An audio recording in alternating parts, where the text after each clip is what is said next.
All right, welcome everybody around the world. Welcome to all my subscribers. I'm enjoying my vacation time and making some use of my time doing some more videos. Haven't had the chance to do much over the last few weeks since the holidays. So, anyways, here we go. I have a good wide open hour to do a talk. Hopefully, it's not going to be a long video. So, further analysis and critique and deeper. Well, I've gone as deep as I could, anyways, before this, but deep examination of the prophecies I covered, talking about 2024 will be the final year and all that. We all know we're in 2025. I made a number of videos recently where I explained how the prophecies are not invalidated. The rapture and end days is still imminent. Nothing has been disproven. So I'm not repeating myself here today. What I wanted to do was do a more scriptural based analysis, looking at historical events and seeing why in 2020, what is the current situation? What are the possibilities? So again, nothing has been disproven with all the things that I've discussed for the last 8 years on YouTube about 2023 and 2024 being the end. My book is titled that currently. I have to put out a new edition, obviously. It just basically changed the title and a few things on the inside and to further explain everything. So, as I've mentioned before, the 7 prophecies that are in my book and that I've been talking about for 8 years on YouTube, these prophecies, especially the most important one of the prophecy of Daniel, these cannot be disproven. Why? Because they've already been historically fulfilled. Okay, the historical events took place in the years that pertain to Daniel's prophecy, as I detail in the book. All these things have been perfectly fulfilled. You cannot you cannot take that away from it. So you can't say that what I've presented is false. Okay, we have to sit here and also realize this: we're only 3 weeks into January. If something happens soon, maybe it will, maybe it won't, but I'm just saying if something happens soon, there would still be a direct fulfillment of everything as I've said. 2024 be the final year. A few weeks past it, who's going to complain? So we should all watch our mouths, you know what I mean? But it's the Bible that reveals these things. History confirmed these prophecies for us. So the Bible, which is the word of God, if you believe God and you believe his Bible, he said blah, blah, blah. History confirmed with blah, blah, blah. They match and they prove those prophecies. You can't take that away from it. So these prophecies have been fulfilled. But does that mean the whole package is disproven because we're in 2025? Of course not. So as I explain in the book, there is a chapter. I covered all my bases here. There's a chapter in the book where I go through what happens if nothing occurs in 2024. Okay? And let me briefly explain the following thing for people who are new to all this. When I say year flux, what I mean by that is as follows. Okay, even if God tells us there's a measure of time, let's just say 1260 years, and we know what year it's going to start from based on historical event, and we know what year it ends on based on the math, the arithmetic, we don't know what month of the year God is starting the measure from. It's all fine and dandy to say that, oh, we're going to start the measure of time from the Dome of the Rock, but what month? Right? We know the general year it started, but what month? And within a year are 12 months. So even, you could have 2 different events that take place in the same calendar year, but they could be separated by 12-month span. So when you're considering these long measures of time and prophecies and such, it's only logical that you should allow for up to 12 months of flux, which is what I call year flux, okay, simplified. You should allow for that. So while the arithmetic of the 7 prophecies, primarily Daniel's prophecy, is what pinpoints 2023 as the end according to the arithmetic, okay, and that is valid, you should apply up to 12 months of flux for the aforementioned reasons. So that's why after 2023 ended, I waited throughout 2024. Obviously, the end of days didn't come. But like I said, we're only a few weeks into January, so everybody needs to watch their tongues. Now, but as I was explaining, there's a chapter in my book there where I detail what if nothing happens in 2024. I explained that how nothing is disproven. All those prophecies are from God. They were historically confirmed. Like 90 something, maybe towards 98% of all the prophecies have already been fulfilled. Okay, the only aspects left to occur that are yet to be fulfilled is the arrival of Messiah at the end of days. That's literally the last step. Okay, I have a little text that I've gotten ready with a lot of verses and everything. I spent hours yesterday and today preparing for this, so I'll get into that in a moment. And welcome, welcome. Good to see you there, Alan. So everybody still needs to be on high alert. This is not some pathetic, desperate attempt to still latch on. I never had a lot of viewers anyways. It's not like, and I never made a penny off any of this.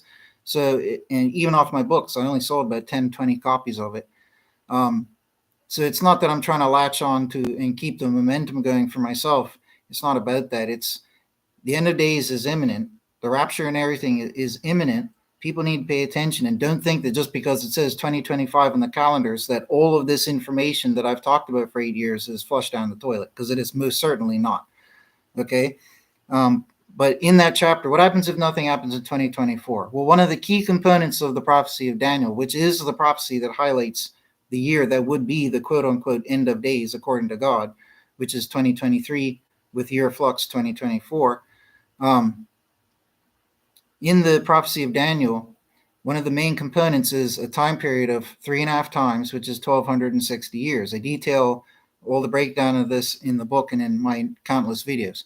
I won't repeat that here. So we have this period of 1260 years, and it's taken from when the abomination is built on the Temple Mount. That was the Dome of the Rock. Saving a long explanation, which is covered in the chapters of my book, probably 50 pages or so, I don't know, something like that. So the Dome of the Rock was commenced in 688 AD, and this is where it's going to lead into the text that I've prepared, spent all the time preparing for this. Okay, but quick verbal explanation. It was started in 688. The historical dates that I took my measures from in my own maths for all my work here, right, the last 8 years, is going from 688. Historians say 688 was the date. There's some discrepancy. Some historians say it might have been a little bit later, but the main body agrees it was 688. Islamic historians say it was 688. I've got a brief little quote for this when I start reading my thing I've prepared. But it wasn't completed, and this is accepted, until like 691. Okay, so it took about 3 or 4 years or so to build the Dome of the Rock. So this is why you need to apply and allow for flux, and as an example, the year flux that I said. So the year flux is even more relevant here because we don't actually know. Well, the concept of flux is more relevant here because we don't know if God took the measure from when the Dome of the Rock was commenced or completed, or at some important point along the line. Okay, we don't know for sure, right? But using 688 with the mathematics, we see that 1260 years later is 1948. And it doesn't take a rocket scientist to see that 1948 is the year of the rebirth of Israel at the end of the Arab War, as it's called, which was that, the beast kingdom, the members of the beast kingdom, as I explain in the book and so forth, that was their last standoff. They lost, and they lost the right to continue their rule over Israel. The nation of Israel was reborn, and the people of God had the right to move back there, and they did. There's a huge influx. So those are historical dates. 1948 is set in diamond. You can't shake that date. 688 is the official commencement date. The mathematics fit perfectly. The symbolism is perfect because Daniel's told from the completion of the scattering of the holy ones is 1260, what is years, until the end of that wonder. Well, when Jesus, and I've referenced this in the thing I'm about to read, when Jesus said, when you see the abomination standing where it ought not in the holy place, which is the biblical terminology for Temple Mount, you are to flee to the hills and the mountains. So Jesus himself gave the instruction to flee and scatter when you see the abomination, the Dome of the Rock, being built on the Temple Mount. Because that Dome of the Rock would start the measure of 1260 years, which is spoken about in Daniel 7 and elsewhere, okay? That period of time of 3.5 times where the final beast kingdom, the one that's like iron, would rule over Israel. Okay, that period of rule ended 1948. So what happened in history, what is said in the prophecy, the numbers, the dates, and everything in the events fit perfectly there. right? So if you would expect it to be from 688 to 2023. That would be the final 75 years to bring you to the 1335th, which God says to Daniel will be the end. And you will stand in your lot at the end of days, which is what God says. But yet 2023 passed. The flux year of 2024 has passed, just a few weeks ago. So what does this mean for us? Well, maybe God didn't take it from the commencement date of 688. I mean, it could happen. If it happens in the next few days or the next few weeks or something, I mean, it still fits with 2024. You know what I mean? It's still close enough. But imagining that that's not going to happen and we're going to wait throughout 2025 probably. I mean, who knows? But let's just say that's probably going to happen, right? Because it is quite likely. Well, we don't know, right? But we're just saying it's quite likely. That would, in a sense, rule out 688 as the commencement date. So what would we have to go by? Well, it could have been 689. The interesting thing that I noted was that, and I covered in my book and in my videos, is that the year Jesus died was 26 AD, as proven from Daniel 9. I'm not spending 5 minutes explaining that again. He taught for 3 years, which means he was baptized in 23 AD. And in fact, one of the chapters I talk about one of the great prophecies I discovered in the Bible, but the 2 watches, 2,000 years later, he would return at the start of the 3rd watch, which would be at the start of the Sabbath millennia. And taking 2,000 years from his baptism brings you to 2023 as the final year, meaning 2024, the year flux. So the same scenario. That's why there's 7 core pillars, and they all support the 2023, 2024 presentation, if you want to call it that. But from Jesus's baptism in 23 AD, I note in the book that if you add, ironically, 666 years, you come to 689, which is when the Dome of the Rock was being built. So I pointed out in my book that even though, yes, it's 665 to when the Dome of the Rock commenced, it's still ironic that 689, I mean, that's when it's being built. However, in what I'm proposing here, what if 688 is not the commencement year that we take the measure from? Maybe they were just laying the bricks in 688, and God didn't think in his mind that's a fair time to take the measure from. Maybe once in 689, they had built more substantial amount of the Dome of the Rock, and it was, like more legit, like they weren't going to go backwards now, like it's paving its way forward. Maybe 689. So if it's 689, that would correspond to the year that we're in now, right? Because 2023 corresponds to 688. Year flux applied, you have to consider 2024 as well. So 2024 would have been 689. But with year flux applied, we have to consider 2025. So this current year is still under the umbrella of if the commencement date is 689. If it's 689, then it would more neatly fit with that minor mathematical irony, like I pointed out, that from Jesus's baptism in 23 AD, counting forward 666 years, would still take you to the same 689. But in this scenario, the 689 is being considered as the commencement date, okay? Which would just be a little bit more fitting. But this is a minor thing and not a major thing. But it's still interesting to point out. This would be like a warning. You have 666 years from when Jesus became appointed as Messiah and he just resisted the temptation against Satan. He just overcame Satan, got baptized, appointed as Messiah. Okay, 666 years from then, you have Satan's gotten his final beast kingdom to build the abomination on the Temple Mount, to rewrite the Bible, to rewrite the law, to rewrite the calendars, as Daniel forewarned would happen, and blah, blah, blah, blah, blah, and rule Israel for 3.5 times, right? That's when you take the measure from, which is as per Daniel 7, right? So what I'm getting to is I talk about in the chapter of that book, if we're taking it from one of the other years of the Dome of the Rock, like 689 or 690 or even 691, that would give us an extra range of 3 or 4 years. So even if 2023, 2024 is the end according to the maths with 688 as the commencement date, in all pure fairness, God may have made the commencement date 689, 690, or 691. God may have decided to take it from the completion of the Dome of the Rock. However, the problems that I have with this are that all the historical events which culminate with 1948, the rebirth of Israel, fit with 688. They do not fit with 689. 689 would bring you to 1949. 1949 is after the year of the rebirth of Israel. They had elected a president already in 1948. There was no need. What happened in 1949 that's significant? This is the problem that I have with it, which would mean something should have happened in 23 or 24. That's what I'm saying. We're still very ripe right now. We're only 3 weeks past that point, and any scholar could say, the calendars may have had days taken out or weeks taken out.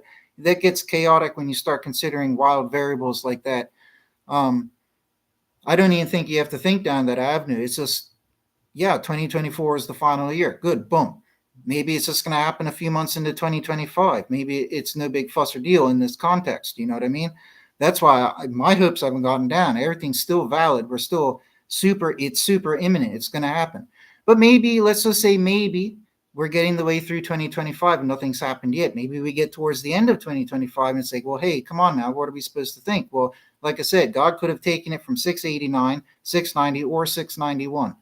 The only problem with those options, as I explain in the book, is that they push the year of 1948 back to 1949, 1950, 1951, when nothing nowhere near as significant as the rebirth of Israel occurred. Okay, that's the only problem I have with this. But you could also make an argument. I don't like the feeling of this argument. It seems too petty, that maybe God did take it from 689 or 690, let's say. Maybe not necessarily the completion of the Dome of the Rock, but at some point maybe towards in the middle. And for whatever reason, even though Israel was reborn in 1948, it ends in 1950 or 1951, right?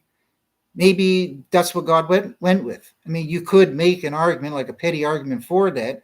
Nobody can really say. But what we do know, based on the important things in the prophecies, is that it's going from the Dome of the Rock. Okay, that started in 688 and it was completed in 691. So we have 3 or 4 years as a wiggle room, as I explain in that chapter in my book. Okay, and I'm kind of reading from memory from the text I had prepared, so I could skip the first half of it when I get to it and get straight into the verses, right? I'll just go over to the thing I prepared now, but I basically from memory just went through all this stuff here. But I have one reference. Al-Suyuti in 1445 to 1505 was the Muslim scholar who noted that its commencement year was 688 AD. Okay, a dedication inscription in Kufic script is preserved inside the dome. The date is recorded as AH 72, which corresponds to 691 CE, the year most historians believe the construction of the original dome was completed. Okay, so it was definitely started in 688. It was definitely completed in 691. So we do have that wiggle room here. As I mentioned before, Psalm 90 alludes, and this is a minor point, that this pales in comparison to the 7 prophecies, the pillars of prophecy that I detail in the book. But a little minor note is that Psalm 90 alludes to between 75 and 80 years being in the final generation before the people fly away, right? Now, if we apply these final 75 years to the prophecy of Daniel, meaning after the rebirth of Israel, okay, if it's 75 years, that would correspond to Daniel's prophecy in chapter 12, which would indicate 23 and 24. Okay, but Psalm 90 says, it alludes, that it'll be between 75 and 80 years. So we have a range of 5 years, which is very similar to the 4-year range that we get with the Dome of the Rock. Okay, now the thing is based on the wording of Psalm 90, it seems to allude that it will be more than 75 and less than 80. Okay, which would narrow it down to between 2024 to 2027. Okay, but again, this is a minor point. It pales in comparison to the 7 pillars, which highlight 23 and 24. Another interesting thing to point out that helps validate 23 and 24 is that Abraham was 75 years old, the Bible says, which was the year 2023 after creation of Adam, when God spoke to him in the famous occurrence where God arrived to him and said, flee this land of idolatry and go enter the promised land. That famous event occurred, it says, when Abraham was 75. There we go, the 75 again from Daniel's prophecy. The final 75 years take you to what? 2023.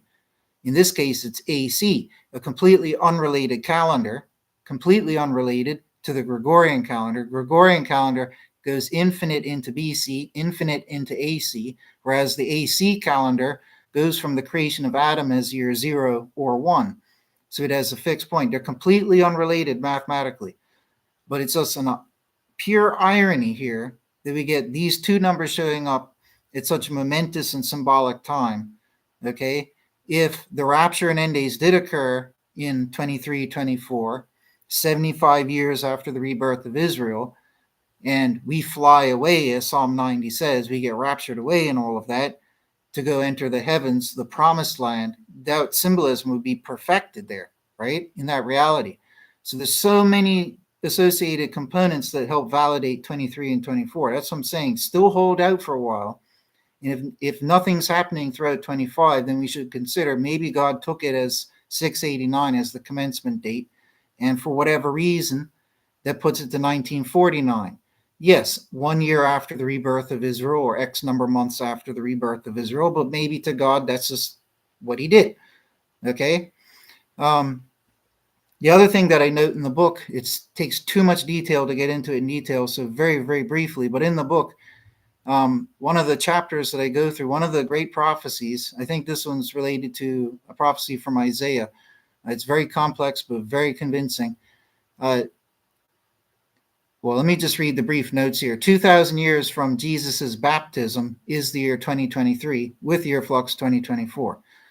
The two watches which I detail in the book. So that's my brief note. So in that chapter, I show that there's a plethora of verses where Jesus is showing that he will come at the start of a third watch. So after 2 watches, he'll come on the third watch. We have the Hosea prophecy. After 2 days, we will be healed. So on the third, we will be healed. We have the 6,000 year concept that Judaism and Christianity holds spiritually, where they believe that at the start of the 7th, which is the Sabbath millennia, on the divine week of God, that's when the Messiah arrives. So Jews and Christians believe, Judaism and Christianity believes that, but all these things perfectly align and correlate, right? So you have a period where after 2,000 years, Psalm 90 actually details, as well as I mentioned in the book, but Psalm 90 actually says that 1,000 years is like a day with God, and this is a watch. It says that. So a watch is symbolized as a period of 1,000 years. So when Jesus revealed in those numbers of verses that he would come after 2 watches, this is after 2,000 years, which connects over to Hosea when he says after 2 days, after 2,000 years, you will be healed. While you'll be healed because God and Messiah are coming, and it's going to be that great time. Okay? Also a time of turmoil, but you know what I mean.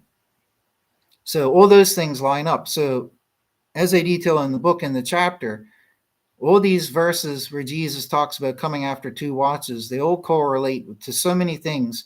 And he was baptized in the year 23. He died in 26. 2,000 years from his baptism brings you to 2023. Now, if, however, okay, the 2 watches, I'm not saying it should be, but if the 2 watches is the 2,000 years is to be taken from his death, that would bring you to 2026. Okay, but that's just another option here. But I think we have more reasoning to go with from his baptism in this case. Separately in the book, I have a very similar prophecy. It's all related, but it's the double cup of wrath prophecy. It stems to a prophecy from Isaiah, which I haven't seen anybody else talk about, where God says he will punish Israel for their crimes and so forth, and he'll give them double punishment. Okay? And I sat there and calculated all the years, because I have the whole biblical chronology mapped out in the book. So anyways, there is one mathematical error that I noted. It's minor, but it actually only works further in my favor. To do when it gets the whole biblical chronology is fine and kosher, but when I got to the list of the kings, for some reason I was off by like 7 or 9 years or something. But as I said, it works in my favor for this because it still shows we're at or just past the year 6,000. It doesn't work in the opposite direction, which means it would have been invalidated.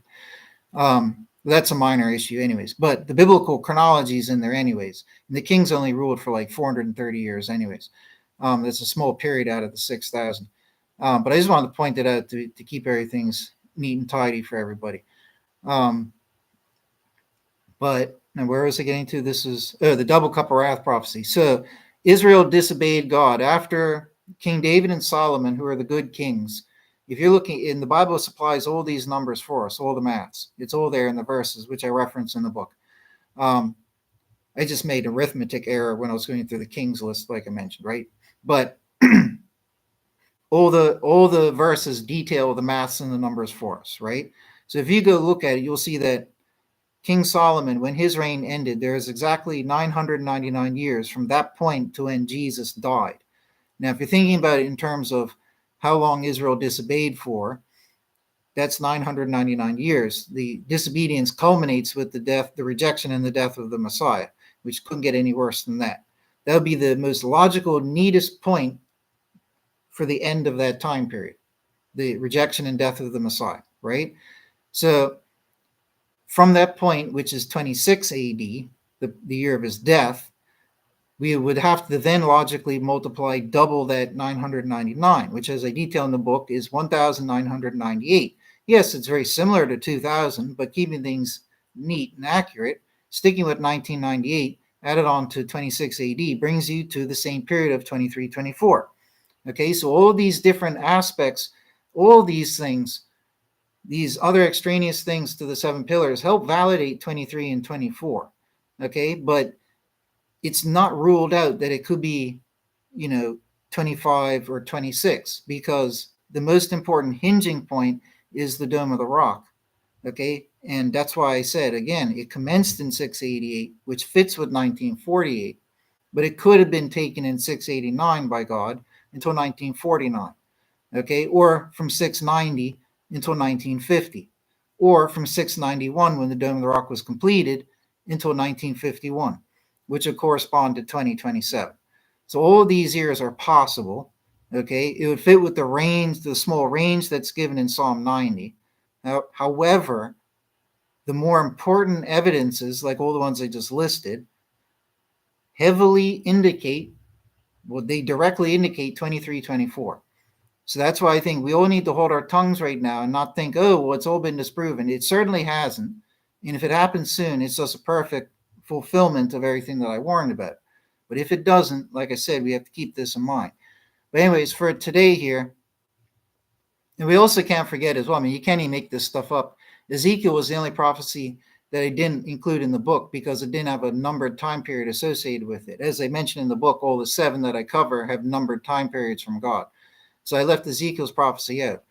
At the time of me publishing the book, that was years before the Israel conflict. So when it came to 2023 and the Israel conflict started, that was only further fulfillment, because the very nations partaking in the conflict against Israel, the ones that Ezekiel names, would do this. And Ezekiel says in his great prophecy that Israel as a nation would be reborn, the people will go back to live there.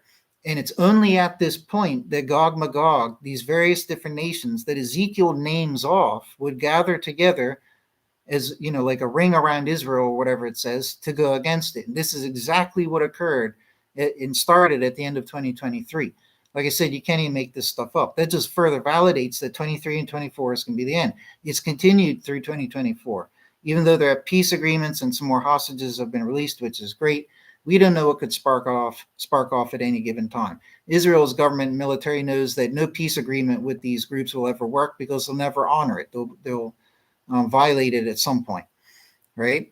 And why would you expect them to keep a peace agreement when they started, whatever it was in 2023, just out of the blue, and doing such horrendous things out of nowhere, right? Why would you expect people who are capable of that to honor a peace agreement, right? Maybe after taking such a beating, I don't know. But anyways, I'm not getting into politics here, right? But those things fulfilled it. And the UFOs showing up around the world in November and December of 24 only further helps validate all of this, that something big is about to happen. In the last 80 years of UFO history, there's never been a time when so many UFOs have just blatantly shown themselves around the world. Something is going to happen. Okay? So, but anyways, if we go look at Luke 21, we can see another perspective, because the thing is, ironically, I did my homework so much when getting these books ready and done that there's virtually nothing that I overlooked or nothing extra that I could have added in.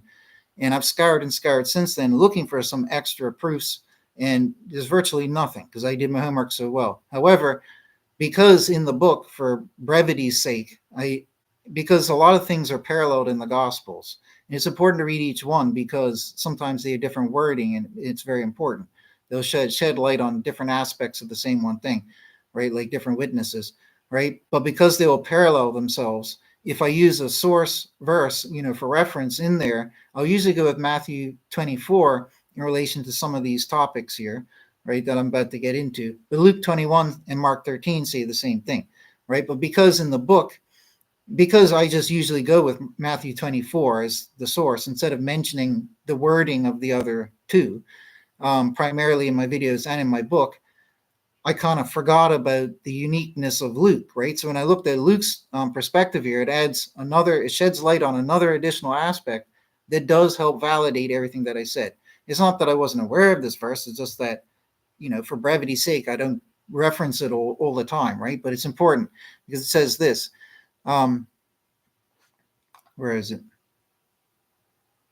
Oh, not Luke 21, sorry. That's a separate, this is a massive thing I prepared. Let me scroll down a bit. It is Luke 21, okay.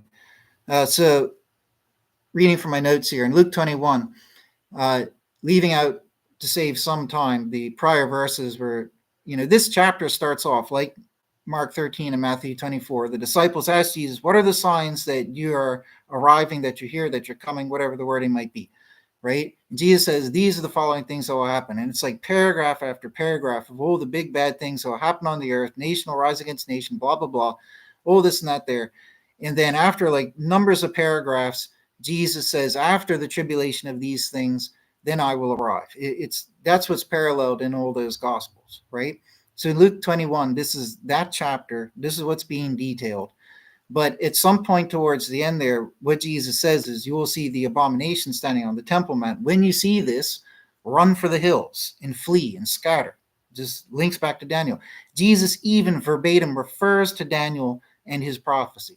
So Jesus is fully aware of Daniel's prophecy about the abomination, okay, standing on the Temple Mount, which is in chapter 12, and I think referenced in chapter whatever, one or two other places as well, right? If Jesus is quoting Daniel's prophecy, then Jesus knew all the things that I was talking about here, okay? So when Jesus warns everybody, you see the abomination, flee to the hills, those are the verses that I left out, like all those paragraphs and everything, just to save time. So that's just for context and reference where we're starting here. So Luke 21:24, he's just finished saying, flee to the hills when you see the abomination, right? And at that point there, we know that Islam has conquered Israel, because like I detail in my videos and in the books, in the book, well, actually both books, I think, it's in Daniel, and I have the verses here to read, bear with me. In Daniel chapter 7, it says that the 10th ruler of the final beast kingdom, the 11th ruler of the final beast kingdom, 11th, after the 10, it says an 11th rises up, and it's to this 11th that will be given the time period of 3.5 times, which is the 1260 years. And looking at history, after the founder of that group passed away, 10 caliphs were, the caliphate was created, and 10 people ruled after. The 10th, who would be the 11th from the start, was the one who built the Dome of the Rock in 688. Okay?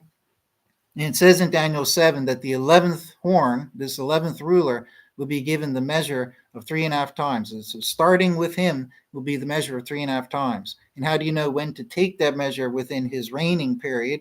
Well, it says that they will build the abomination. Okay, so, and this is what occurred. But anyways, right? So just after Jesus references Daniel's prophecy and says, when you see the abomination, flee. The point of me mentioning all that is because this is when Islam has conquered, when they've conquered the land and they're starting their rule over it in 688.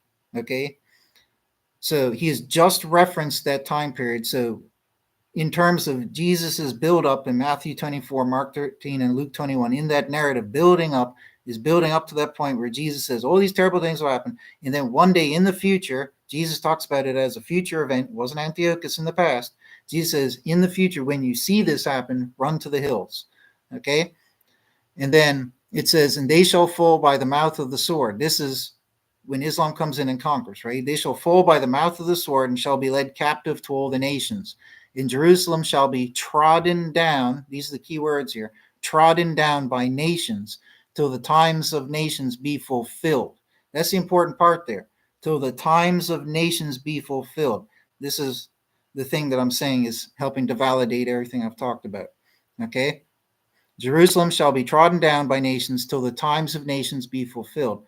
And there shall be signs in sun, moon, and stars, and on the land is distress of nations with perplexity, sea and billow roaring, men fainting at heart from fear and expectation of the things coming on the world. For the powers of the heavens shall be shaken, and then they shall see the Son of Man coming in a cloud with much power and glory, with power and much glory. So, in order of the events that Jesus gives us detail of, is all the buildup of the big stuff, the big bad events that transpire. Then he gets to when the abomination is built, this future event, to Jesus's time, right? He says, when you see it built, run and flee. And then he details how that final beast kingdom will conquer and trample over Israel. Even the nations will trample over Israel for an ascribed time period, which is referred to as the times of nations. And it mentions that there will be a fulfillment. It says, till the times of nations be fulfilled. And immediately after that, he details the arrival of Jesus. Okay, so this ties back to Daniel's prophecy, because Daniel's prophecy in chapter 12 and elsewhere, it details that the 3.5 times ended in 1948, which fits perfectly with history and logic, like I showed. Okay, the scattering got reversed. Then it was the ingathering of the people returning in 1948. Perfect fulfillment.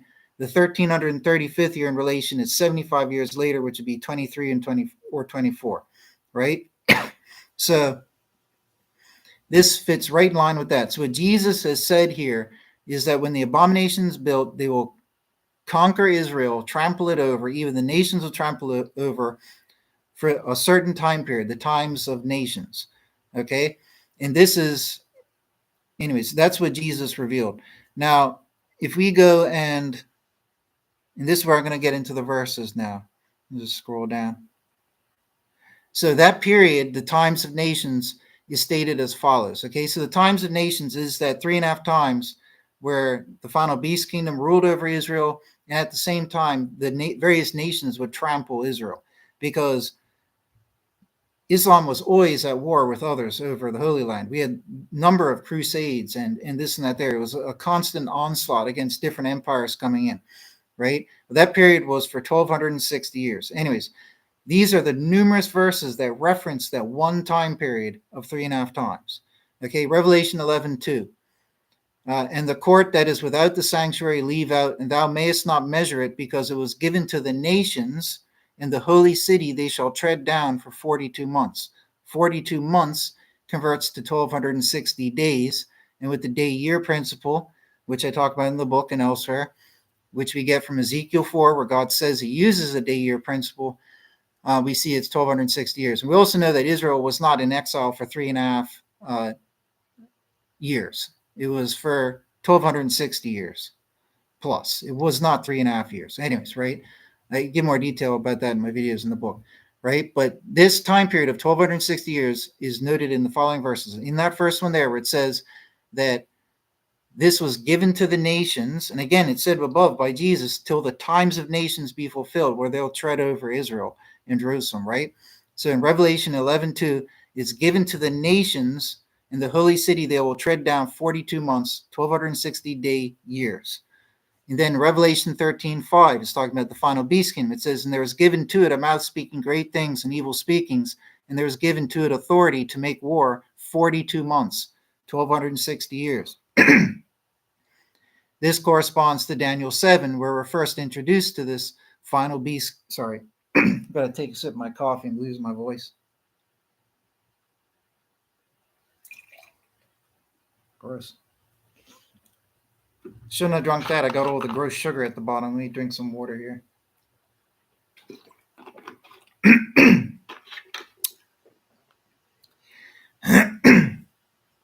So anyways, that verse is about the final beast kingdom getting 1,260 years. Daniel 7, where we're first told about the final beast kingdom and how long it will rule for. It says in verse 25, and words as an adversary of the Most High does speak, and the saints of the Most High does wear out, and hopeth to change seasons in the law, which Islam did. and they are given into its hand till a time, times, and a division of a time. That's the 3.5 times. So these 3 verses right now, they're all, so far, there's more of them, they're all talking about the exact same time period of 1260 years, where the final beast kingdom would rule over, and the various nations around Israel would be, trampling over Israel at the same time. It would be constant conflict for these 1260 years. Okay? Then we get to Daniel 12:7, and it says, "And sweareth by him who is living to the age, that after a time, times and a half, and at the completion of the scattering of the power of the holy people, finished are all these." And as I mentioned before, completion of the scattering of the power of the holy people, when was this? This is when the abomination was built on the Temple Mount, and when the people seeing it fleed. And if you didn't flee at that point, you were there for when Islam ruled over Israel, the 1260 years. That's why Jesus says, when you see the abomination standing on the Temple Mount, flee and run to the hills. He was giving the authoritative instruction to scatter. So when it says the completion of the scattering of the power of the holy people, this is when they finished scattering as instructed, and this was at the Dome of the Rock. Okay? So all of these verses correlate, and they're talking about the same time period. Then it says in Revelation 12:14, "And there are given to the woman, Israel, the people of Israel, 2 wings of the great eagle, that she may fly to the wilderness, to her place where she is nourished a time, times, and half a time from the face of the serpent." Okay, so in context, in Revelation 12, it talks about going back further in time, where Satan brought down 1/3 of the watchers down to the earth and caused them to fall and so forth. And they're here on this earth and opposed Jesus when Jesus was born, as it says.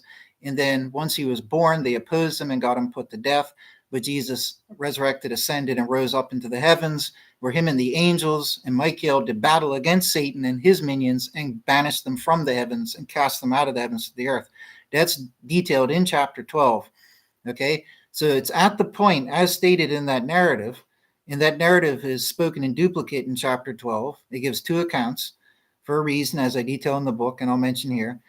Okay, in the first account, or one of the 2 accounts, it says 3.5 times. In the second account, which is talking about the exact same thing, it has 5 descriptive terms, talking about, just offhand, I think it's the woman, where she flees to the wilderness, she's nourished, and this, there's 5 descriptive terms, and in both narratives, it's the same 5 descriptive terms, meaning that they're talking about the same one time period just twice. So 2 perspectives on the same one time period. It's logical, undeniable, 5 descriptive terms.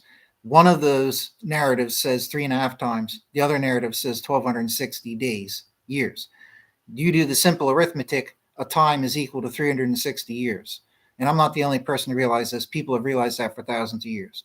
Okay, even in Judaism, they don't believe the New Testament. They've calculated it's 360 years. Okay, but anyways, right? So in Revelation 12:14, this is the narrative where it says 3.5 times. This 3.5 times is, notice it says, the woman was given wings of the great eagle, that she may fly to the wilderness to escape away from the face of the serpent. We know that the serpent, the dragon, is controlling the final beast kingdom. Okay, it is the mouthpiece of the final beast kingdom. It's conquering over Israel at this time and will rule it for 1260 years.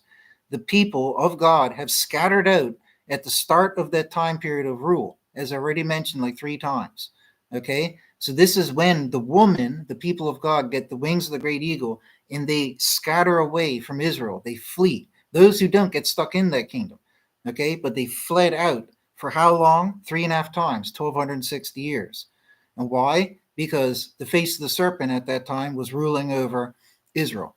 Okay, so they're all the same time period being spoken about. And then Revelation 12:6 is the second narrative, well, the first of the 2 narratives.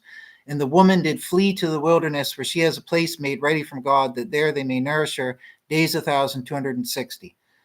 Okay, so like I said, we have 1, 2, 3, 4, 5, 6 different verses in the Bible that detail the same one time period, same measure of time.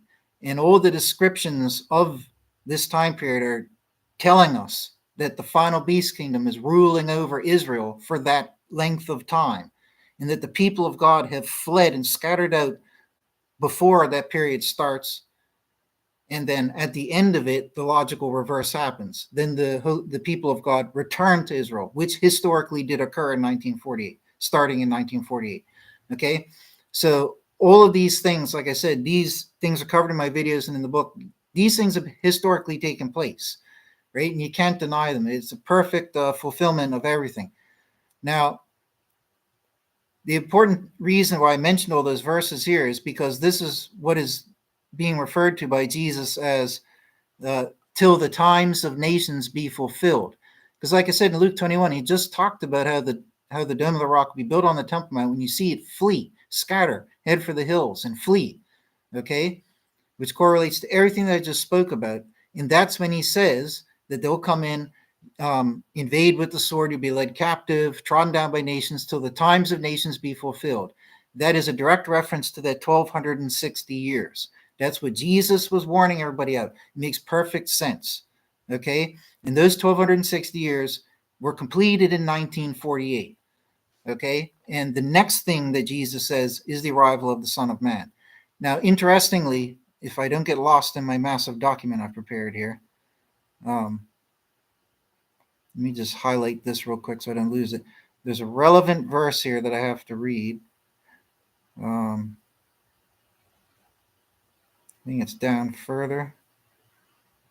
Yeah. So Matthew 24, again, this is in the same parallel story that Jesus is telling in Mark 13 and in Luke 21 that I just read from. So Matthew 24:32, Jesus, just verses later, Jesus says that from the fig tree learn ye the simile.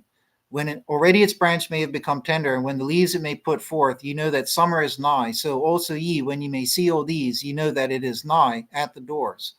Okay? This is talking about, and there's other verses in parallel that talk about this. I scanned the Bible using the Bible search program, looking for the keywords fig tree, leaf branch, everything you could think of, looked up every occurrence of it. The consistent conclusion is that the fig tree is used to symbolize Israel. I mean, literally in the Bible, God uses the fig tree to symbolize Israel. I mean, there's verbatim places where it's explained. So it's undeniable. So when Jesus talks about the fig tree putting out new shoots, new branches, new growth, this means the rebirth of Israel. We all know that Jesus cursed the fig tree on that famous story because it wasn't yielding fruit. He cursed it, it died and withered up. Now Jesus is talking about a fig tree branching out and flourishing. This is the rebirth of Israel. It died in his time, it was dying in his time, but in the future it will be reborn. And Jesus says, when Israel is reborn, you know that it is nigh at the doors. Okay? So since 1948, we've been in the final generation. How long is that generation? Is it 75, 76, 77, 78 years? Well, it's 75 according to the prophecy of Daniel. We have the final 75 years. Let me get into the number thing I was talking about at the beginning, right? But we are in that final generation. Jesus, in these very chapters, is highlighting when Israel will be reborn. And in these chapters, Jesus referred to Daniel's prophecy verbatim. Okay, so Jesus knew Daniel's prophecy and everything Daniel was talking about. Jesus knew what would occur in the future, anyways. Okay, most likely. So Jesus had all this stuff on his mind. Okay, it's parallel to Mark 13:28. From the fig tree learn ye the simile. When the branch may already become tender and may put forth the leaves, you know that nigh is the summer. In Luke 21:30, another use of the word of the terms. And when they may now cast forth, having seen of yourselves, you know that now is the summer nigh. But that connects over into something else I want to talk about later. So let me get back up to here. So going from my notes again, in Daniel 7, verse 11, my brief notes say, after 1948, the beast nation loses rule over Israel. That's confirmed by history. It was the end of the Arab War and Israel was reborn. But the beast kingdom still existed in the toes of Daniel's described statue vision until the arrival of Messiah, right? So in Daniel 7, I was seeing, where is it? Well, that's in chapter 2, but bear with me. I have two separate chapters to read for that note, right, about being in the toes. I was seeing that, this is chapter 7. I was seeing then, because the voice of great words that the horn, the evil horn from the beast kingdom, was speaking. I was seeing till that the beast is slain. So the kingdom, and the beast kingdom over Israel ends. So 1948 is when the beast was slain in that sense. And his body has been destroyed and given to the burning fire. That may have happened on spiritual levels, right? But anyways, and the rest of the beasts have caused their dominion to pass away, meaning the other beast kingdoms, you had, what was it, Babylon, Medes, and Persia, they're not going to rule again. Their dominion has passed away, but a prolongation in life is given to them till a season and a time. Okay? And then it says, I was seeing in the visions of the night, and lo, with the clouds of the heavens, as the Son of Man was one coming, and unto the Ancient of Days he is come, and to him is given dominion, glory, and so forth. Okay, that's the arrival of Messiah. So my point is that in Daniel 7 here, it talks about how the beast kingdom will end. It's the whole point of it being a beast kingdom is that it's ruling over Israel in opposition to God, right? That's what makes it a beast kingdom. In 1948, even though that kingdom still exists, their dominion over Israel ended. At that point there, the beast kingdom had stumbled or been slain or whatever, right? And then the next thing that's noted in Daniel's narrative is the arrival of Messiah. So we know that it's very soon. And that ties over to Jesus' comment. When you see Israel reborn, it is nigh and at the doors. Okay? Now, if we go to Daniel 2, verse 40, it says, and the fourth kingdom is strong as iron, because that iron is breaking small and making feeble all things, even as iron that is breaking all these, it beateth small and breaketh.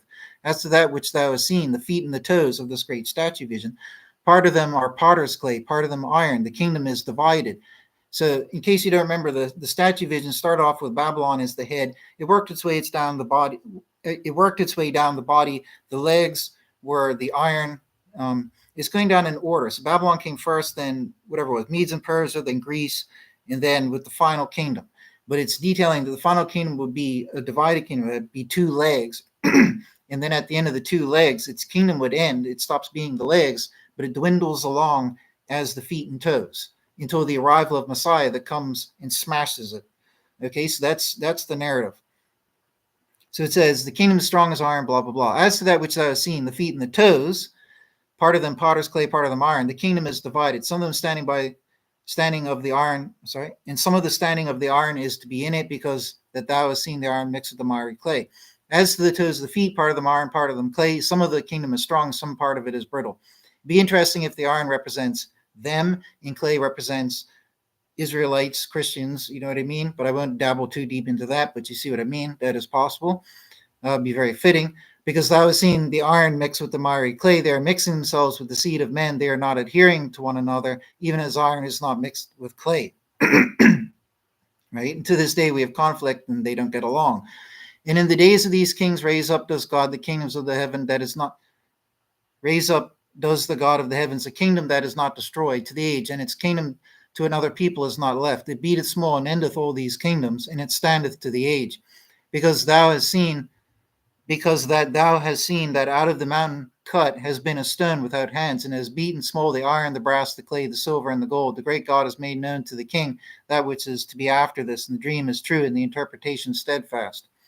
So that's the culmination of the statue vision, right? You get down to the iron beast kingdom, which is the legs, comes to an end point, and then it becomes just the dabbling toes, which are toes until the Messiah comes and smashes all of this apart. Okay, which is obviously at the arrival, the rapture time at the end of days, when Jesus comes to the earth. Okay, so it's signifying to us that the beast kingdom, which is my point here in saying all this, that the beast kingdom would have its empire over Israel for that very long time, the legs. But at the end, it would be a very short period, the feet and the toes, where their kingdom over Israel is gone, but their kingdom still exists, those people still exist, and they've mingled amongst everybody else in those lands and elsewhere. Okay, so that fits, right? And then from there is the part that I just read. And then, okay, so in those verses that I just read, talking about the fig tree, Israel being reborn, and so forth, the word summer was used a lot of times. Okay, it says, from the fig tree learn ye the simile, where the branch may already become tender, 1948, may put forth the leaves, you know that nigh is the summer. Okay, in Luke 21, it says, you know that now is the summer nigh. Okay, and then in Matthew 24, where is it? You know that summer is nigh. So why does it keep using summer reference here? It's because at summertime, all your crops are ready to be harvested, and harvesting was done. Now, there are tons of verses. There's so many verses on this. I'd have to do a separate video about the harvest time and all of that. But the messengers come to harvest us. They're sent out by God and Jesus. And anyways, right? The harvest time is the time of the rapture, the discernment, the judgment. Those who are good get raptured away. Those who aren't are left. Those ones who are left are like chaff. The ones who are raptured are like the wheat going off to be in the storehouse. Right? Very simple terminology everybody can get with. So when it's talking about the summer is nigh, it's just a reference to the end days, rapture, and all that, right? That whole package. Okay. So when you see Israel reborn, he's telling us that you know that the rapture and end days is nigh. Okay. It's within that one generation, as Daniel details, 75 final years. Okay. So it uses summer in each of those verses. And interestingly, in Proverbs 10, verse 5, it says, "Whoso is gathering in summer is a wise son. Whoso is sleeping in harvest is a son causing shame." And I think that Jesus would probably stick to this verse here as wise guidance and do his gathering of us in the summer, as those verses said. Okay, so that fits with the terminology here. And in Daniel 2:35, which I think I just read, another use of summer. It says, "And broken small together have been the iron, clay, the brass, the silver, and the gold, and they've been as chaff from the summer threshing floor, and carried them away as the wind, and no place has been found for them." Okay, there you go. That's the judgment. Like I said, the good part of the wheat had been taken away. The bad part of the wheat and the tares were left behind as chaff. This is the harvest, which takes place in the symbolic summer, which is the time when harvesting will be done. Okay, and this harvest time is ready, nigh at the doors, ever since Israel was reborn. Okay, and the rebirth of Israel is a key pivot point, hinging point in those prophecies that I detail in the book from Daniel. In Matthew 13:49, one of the countless verses about the messengers doing the harvest, I just threw it in here for one. It says, "So shall it be," in this Matthew 13. Is it Matthew or Mark? I think it's Matthew 13. "So shall it be in the full end of the age. The messengers shall come forth and separate the evil out of the midst of the righteous." Now, then I have a note. When does the summer harvest time come? When should we expect it? In Exodus 34:21, it says, my note is that this implies that you must rest on the seventh day, i.e., after the 6,000 years are complete and at the start of the seventh millennia, as many believe, so that the angels don't break God's laws and need to harvest before that Sabbath starts, or else you have to wait another day of 1,000 years. So in order for the angels and Jesus to keep God's laws, that you cannot harvest on the Sabbath, they would have to harvest us before the seventh millennia starts, because they're not allowed to work on it, is my point. So in Exodus 34:21, 6 days thou dost work, and on the seventh day thou dost rest. In plowing time and in harvest thou dost rest. So Jesus isn't going to come to earth at the end of the 6,000 years and harvest us only for God to say, "Hey, wait, it's the Sabbath, you have to stop." And then we have to wait 1,000 years for the harvest to be completed. That's not going to happen. He's either going to do it after 1,000 years or before. All the evidence shows it's obviously before, right? When Jesus arrives is when the harvest takes place. He sends the angels out to go gather us, right? So there you go. And then Daniel 12:13, my note here says, this is to do with does rest, okay? So in Daniel 12:13, where it's talking about the end of days, which is the 1335th year, which is 23, 24, whatever it is, like we're here talking about, depending on when you take the commencement measure in Daniel, like I was talking about at the start, right? But in Daniel 12:13, it says, "And thou go on to the end, and thou dost rest, and dost stand in thy lot at the end of the days." So this is the 1335th year being termed by God as the end of the days, okay? And this is where he uses the terminology, "then thou does rest." Now in Hebrews 4, I believe it's chapter 4, there's too much to include in this as well. Too many verses and too much talking, but I've covered it in my videos and in the book. In Hebrews 4, it says that there's a true Sabbath unto God and that nobody's entered into it yet, and that we're all expected to enter into it, and we have to have faith to enter into it. And, we have 2 Peter talking about as well, a day with God is like 1,000 years. It's a strong indication that what Paul is talking about in Hebrews 4 is that the Sabbath millennia, the seventh millennia, is that of rest. And he's talking about it like that we'll enter into that rest, and nobody has yet because the judgment day hasn't come yet, right? I'm not the only person who thinks that about Hebrews 4. But we combine that as well into all of this, right? So when in that is all about entering into my rest. That's what the Hebrews 4 passage is about, if you go read it. So when you have Daniel 12 here, God saying, then thou dost rest. Why? Because the end of days has arrived. Presuming that you're worthy, you will go on to rest. Enter that millennial Sabbath, resting from your works, being approved, and so forth, right? Then thou does rest. So what I did was I did a word search for does rest, okay, in the Bible. And what I got was Exodus 23:12. 6 days thou dost do thy work, and on the seventh day thou dost rest. The same words, okay? Only 2 or 3 references in the whole Bible use this terminology, and they're all talking about this one thing, an illusion. So I would say it's not just an illusion, it's talking about this, okay? So on the seventh day thou dost rest. That would be the rest that Hebrews 4 is talking about, the millennial Sabbath rest, okay? And in Daniel 12, where he says, then thou does rest when you reach that end days point on the 1335th year. Okay, so strongly indicates that it's talking about the arrival and judgment day comes at the dawn of the Sabbath millennium. Okay, this is my point. And also in Exodus 34:21, 6 days thou dost work, and on the seventh day thou dost rest, in plowing time and in harvest thou dost rest. Just to bring it back full circle again. Okay. And next we have, slightly different thing, but still related. In Daniel, I have to watch my time because I have to put my birds away soon. In Daniel 12:12, it said, my note is, blessed are those who wait for God's arrival at the end of days. Okay. There's quite a few verses that talk about, we should wait in hope and expectation. It's our blessed hope and all that. But here's a few interesting verses here, right? In Daniel 12, verse 12 is the penultimate one that I always reference. It says, when it's giving the calculations of when the end of days would occur, it says this. It says, oh, the blessedness of him who is waiting earnestly and does come to the days of 1,335. And you go on to your lot at the end of days and rest, right?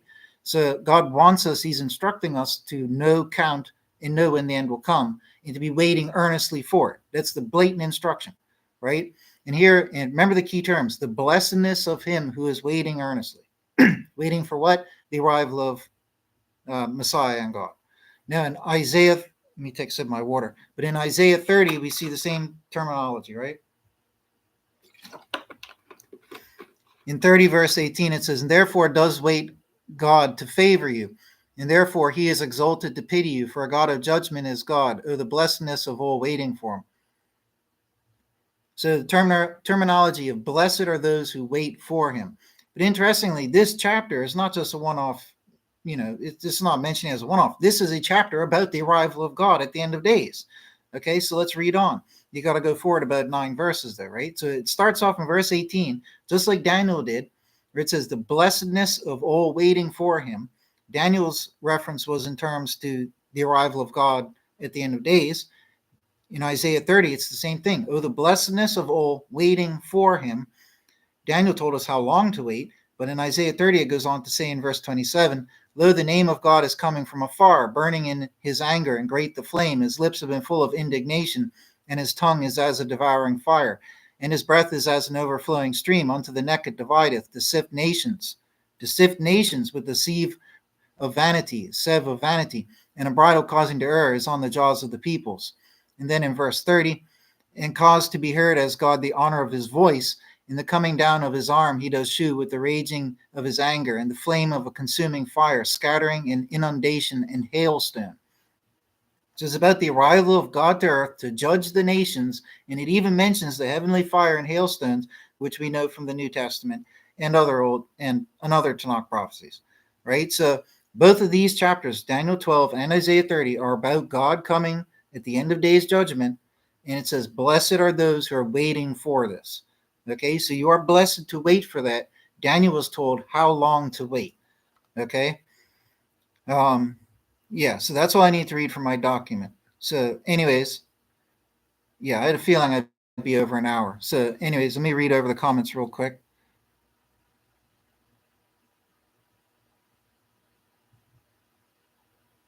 That's quite a lot of stuff. I might have to read it afterwards. Otherwise, I'll be here for about 10 minutes. But anyways, that's a little presentation for today. I know I spoke a lot, but it all traces back to, I think it was Luke 21, where it says the times of the nations till the times of the nations be fulfilled. That's the only place in the Bible where it mentions that. In those it's the only place in the gospel parallels, Matthew 24, Mark 13, and Luke 21. That's the only one of the gospels that mentions that aspect. And from that, it just adds additional validation that the times of the nations were that 1260 years. Okay, and all of that in turn still adds further support to Daniel's overall prophecy of when it would occur. And like I said, nothing is debunked or disproven. All my findings are not debunked. God may have very well taken the measure from 689 or 690 or 691. And I've mentioned it in the book, and I've always talked about this from day one, right? It just depends on the video you might have caught at the time, right? It's not news to me that my talk on, my idea has not been disproven. My theory, however you want to put it, has not been disproven. Everybody needs to be on high alert. We've never had so many UFOs showing up around the world before. Something is going to happen. Okay, whether they're good or bad doesn't make a difference. It all still plays in part. We know that there's going to be a cosmic battle between the forces of evil and good when Jesus arrives with the legions of the heavens. We know these type of things will be occurring. Okay, so but I'll save that type of talk for another video. But we have way too much evidence. Okay, way too much evidence. One of the verses that I did have here is relevant now. Oh, I just closed it. Let me open that back up real quick. I often read the verses where Jesus says, the arrival of the end of days will be like the days of Noah. Everybody knows that, where people will get caught by surprise. Another verse he says will be like the days of Lot, where fire from the heavens came and destroyed everything suddenly in one day, and people were caught by surprise. And he tells us that it will be like that for us. And there's another verse where Jesus says people will be saying peace and surety, and then there will be sudden destruction when the end arrives. So he's told us in 3 places that it's going to come suddenly and catch us all by surprise. There's actually a fourth one that I could have included all these times, which is right here. In Luke 21, again, the same chapters that I was reading from, it says, for as a snare snaps suddenly, for as a snare it shall come on all those dwelling on the face of the land. Watch ye then in every season, praying that ye may be accounted worthy to escape all these things that are about to come to pass, and to stand before the Son of Man. Right? So anyways, I have more I could talk about, but it's going to have to be for a second video. Otherwise, this one's going to be too long. So anyways, folks, keep up the hope. It is our blessed hope. God instructed us to wait, to know when, and to count. And it should have been in 2024. But maybe, like I said, it's going to be 25, 26, maybe even 27. But all of these years, as I've always said, still fit with everything that I've talked about, because that is the hinge point, which is the Dome of the Rock. It started being built in 688, which corresponds to 2023. It finished being built in 691, which corresponds to whatever it is, 2027 or whatever, right? There's always been that range. However, as I've always argued, all the other side evidence strongly indicates 2023, 2024 at the ear flux. Okay? That's why I've always been verbally saying 23, 24 for all these 8 years. That's why I put it on my book years ago when I got this published. Okay? That's why I got to do a new edition of the book and get rid of that one to update it. Okay? I wasn't going to put on my book title, in case people wonder why. I had a hard time thinking, should I put 23 to 24? That's what I put, 23 to 24, like in between then, right, to give a span. I also thought maybe I should put 23 to 25 or to 26 or to 27 or 28, like I cover in the chapter. But if I did that, it would take away from everything. People would look at the book cover and think that, oh, well, he's just prescribing a time bracket. It's just different, and it takes away from the emphasis of what I wanted to achieve with my teachings on this. So, but nothing is disproven. That is so critically important. We really are at the most imminent time right now. Never before in history has there been so much talk of disclosure and things coming out of the woodwork to do with UFOs. People might think, what's that got to do with anything? Then read the Bible, read my 2 books, then it will make sense, because I detail it all in there. Right? I'm not going to repeat it all again here and add another 10 minutes on. But all these things are happening for a reason. And it's just building up to a big event. And the cherry on top is that now, all of a sudden in 2025, we find out this great secret, like the greatest secret of all UFOlogy of the last 80 years, is that for decades, allegedly, they've known that there's something making its way to Earth and that it would arrive here in the year 25, 26, or 27. That's allegedly the big thing. And all these different theories and conspiracy theories are being developed on that. That's the alleged claim. Okay, it's been allegedly said by staff, like people of certain positions, and it's allegedly even been said by extraterrestrials themselves. How true any of that is, I don't know. But the fact that they are saying those things just lines up perfectly with everything here, right? So you even have people who have no clue about my teachings. They might not even be Christian. They might be oblivious to the Bible prophecy, even if they are Christian. They have no clue. And all these people are saying, oh, something's going to happen in 25, 26, or 27. There's going to be a big arrival of a fleet from the heavens. Well, that's exactly what the Bible says is going to happen. You know what I mean? But they don't even realize that it's fulfilling what the Bible said would occur. I mean, it's crazy. We're seeing it all happen here. And the rumors are that there's good beings that have a high moral standard that are going to come here. And, I was saying this the other day, like atheists are looking at this information, these alleged things that are being told and leaked out, whether they're true or not, who knows? But that this federation of good beings is coming here. They're noble and virtuous and righteous, and they're going to eradicate the badness on earth, punish all, to put things politely, eradicate the bad ones, and also opposing negative extraterrestrial factions, they'll battle them. But they're telling the biblical story, but just from a concept that excludes God from it. They're still talking about angelic beings coming down, doing the same thing that the Bible says. They just left God and the Messiah out of the picture. That's it. But ironically, I'm saying the very fact that these people who might not even be religious are saying that these things are about to happen. There's fleets of beings coming here. They're allegedly virtuous, good beings, and they're going to judge mankind and punish the bad ones, and the good ones might be taken away. That's the blinking Bible story, right? So if some of these beings are the angels, and some of them did relay this information, or the information got relayed somehow to military staff decades ago, then that's how the people in the military, the government, may have heard this rumor that, oh, this is going to happen. They may not want to apply religious context to it. It might be part of some type of reasoning they have for like a psyop or whatever, to keep a blanket over everybody's eyes, to leave religious battles out of things. I don't know, right? But it's very, very possible, you know what I mean, that even in the Bible, you have the book of Daniel. These angels are coming down to meet Daniel. They look just like people. One of them was blue. One of the alleged races of beings looks human, but they have blue skin. Again, it fits with the Bible. For heaven's sake. This has been happening for thousands of years. And when the angel came to Daniel, he was talking about God and this and that. There, allegedly, some of these human-like beings talk about God, right? Even the Greys allegedly talk about God and say that God is real. He's greater than you can understand, and this and that there. Who knows whether any of these alleged stories are true, but it's interesting that they're at least floating around there. So something crazy is going to happen. I don't know what it is, right? We just have to wait and see. But again, I'll end on this note. Reform from your sins, become a good person, be all that you can be, do your best in everything, do all your work as if you're working for God, but become the best person that you can be and be all that you can be. Those are my parting words. And spiritually prepare, never physically prepare. Anyways, take care, folks, and God bless. Whoops, almost kicked over my coffee. And when this day does come, don't say I didn't warn you. Be just like in my dreams when it happened. When all this stuff goes down, what's it say Jesus' arrival is going to be like? Like lightning, suddenly catching everybody by surprise like a snare. We may or may not hear the final trumpet blowing tangibly or not. Maybe we will, maybe we won't. His coming will be so fast, if you don't catch it right at the right second, you missed it, right? So chances are most people won't see it happening. It does say they'll see the sign of the Son of Man coming in the heavens, but that could just be the massive celestial army making its way here, right, to fight against the forces of evil.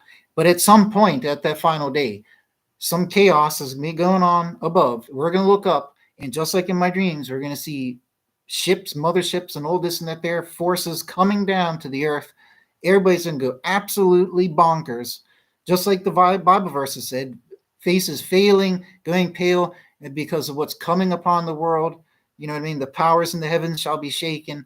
All this, we're going to be seeing that up above, and we're going to go into a panic because people aren't religiously prepared. Maybe some Christian people will realize, oh, it's the end of days. But I bet you a lot of people, because we've been so duped on the whole topic of aliens And it's never been mentioned their connection with angelic messengers of the heavens, because that's been omitted from human education for thousands of years. People have this two different hemispheres. You got aliens are weird and wacky, and then you got real life, and people view aliens as weird and wacky. So when they see something weird and wacky with aliens taking place, they're going to lose their minds. But had they had the solid ground and the cornerstone, like I've been trying to provide, of all the evidence in the scripture to show, they're celestial messengers, they're angels. You know what I mean? I'm not saying every angel is an alien, but the heavens are outer space. That's what the Bible says. And the messengers come from the heavens and they do stuff on earth for God. So, and they're watchers, they watch over us. Anyways, if you don't have that foundation to stand on of understanding, when all these things take place, your mind's going to go into chaos. You need to have that resolution. So when I see these things happen, it'll still be terrifying for me. It'll be probably more terrifying because I've lived through it in my dreams before, and it'll be happening in real life. That would probably give me a heart attack. I don't know, right? Hopefully not. When all these things take place, me above all people will be like, okay, well, I'm the one who said this was about to happen. Now it's finally happened. And I often think, what will I be thinking and feeling? And all I can think is my gut reaction instinctively would be, I'd be terrified of what's going on. I'd panic because what am I supposed to do? I've lived it so many times in my dreams. Where do I go? Where do I run? What do I do? You know what I mean? But I would have to sit in my faith and know that this is what God has led me to know was coming the whole time, and that Jesus is coming soon and imminent. So even if spaceships land and they're good or bad, we don't know yet, and weird things are happening, I'm going to stick in faith that Jesus is right around the corner, and that any given second, you're probably going to hear this giant crack of thunder of this heavenly shofar or something, hopefully, and you're going to see the armies of the heavens coming, the good ones, and then you're going to have this giant cosmic battle. And then at that time, the good ones go around, take those who are sealed and worthy, and we all go up to escape the nonsense going on here. I also have to have faith that that will occur, right? And as the Bible says, there'll be two standing at the mill, one will be taken. The angels will just appear to you or come to you and take you, and you'll be gone. They'll take you up into the heavens, like it says, to go on to the new earth, where your mansions are prepared and where your citizenship awaits. So, anyways, folks, take care for now. God bless everybody. See you all later.